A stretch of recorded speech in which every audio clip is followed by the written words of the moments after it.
মর্যায় কড়া নাড়ছে 2026 ফিফা বিশ্বকাপ। রেকর্ড 48 দলের অংশগ্রহণে বসতে যাচ্ছে ফুটবলের এই মহাযজ্ঞ। উন্মাদনার এই মাহেন্দ্রক্ষণে স্বাভাবিকভাবেই প্রশ্ন জাগে, বিশ্বকাপের দীর্ঘ ইতিহাসে সবচেয়ে বেশি ম্যাচ খেলার রেকর্ড কোন দেশের? আর সেখানেই বা চিরপ্রতিদ্বন্দ্বী ব্রাজিল আর্জেন্টিনার অবস্থান কোথায়? ফুটবল বিশ্বকাপের ইতিহাসে সবচেয়ে বেশি ম্যাচ খেলার গৌরবময় রেকর্ডটি এককভাবে ল্যাটিন আমেরিকার দেশ ব্রাজিলের দখলে। একমাত্র দল হিসেবে বিশ্বকাপের প্রতিটি আসরেই অংশ নেয়া সেলেসাওরা এখন পর্যন্ত খেলেছে সর্বোচ্চ 114টি ম্যাচ।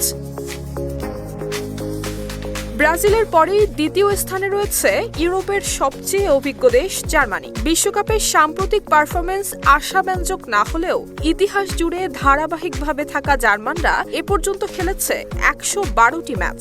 বিশ্বকাপ ইতিহাসে কেবল ব্রাজিল আর জার্মানি 100র বেশি ম্যাচ খেলার মাইলফলক স্পর্শ করেছে। RICL TMX, যুগের পর যুগ স্থাপনা থাকে মজবুত। তাহলে এই তালিকায় চিরপ্রতিদ্বন্দ্বী আর্জেন্টিনার অবস্থান কোথায়? ল্যাটিন আমেরিকার আরেক ফুটবল পরাশক্তি আর্জেন্টিনা রয়েছে এই তালিকার তৃতীয় স্থানে। এখন পর্যন্ত বিশ্বকাপে আলবিসেলেস্তেরা খেলেছে মোট 88টি ম্যাচ। লিওনেল মেসির নেতৃত্বে গত আসরে ট্রফি জিতে বিশ্ব চ্যাম্পিয়ন হওয়ার পাশাপাশি সবচেয়ে বেশি ম্যাচ খেলার দৌড়ে ব্রাজিল আর জার্মানির সঙ্গে ব্যবধান বেশ কিছুটা কমিয়ে এনেছে তারা। আর্জেন্টিনার ঠিক পরেই 83 ম্যাচ নিয়ে চতুর্থ স্থানে রয়েছে চারবারের চ্যাম্পিয়ন দেশ ইতালি, যারা দুর্ভাগ্যবশত গত 3টি বিশ্বকাপে খেলার সুযোগই পায়নি।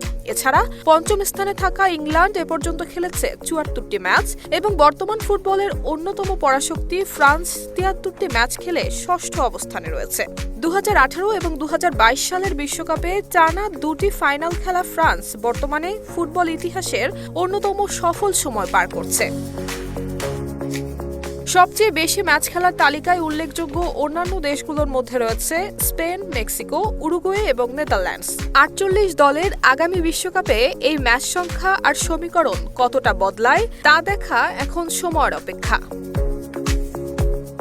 নুসরাত জাহান মেহেক, ঢাকা পোস্ট।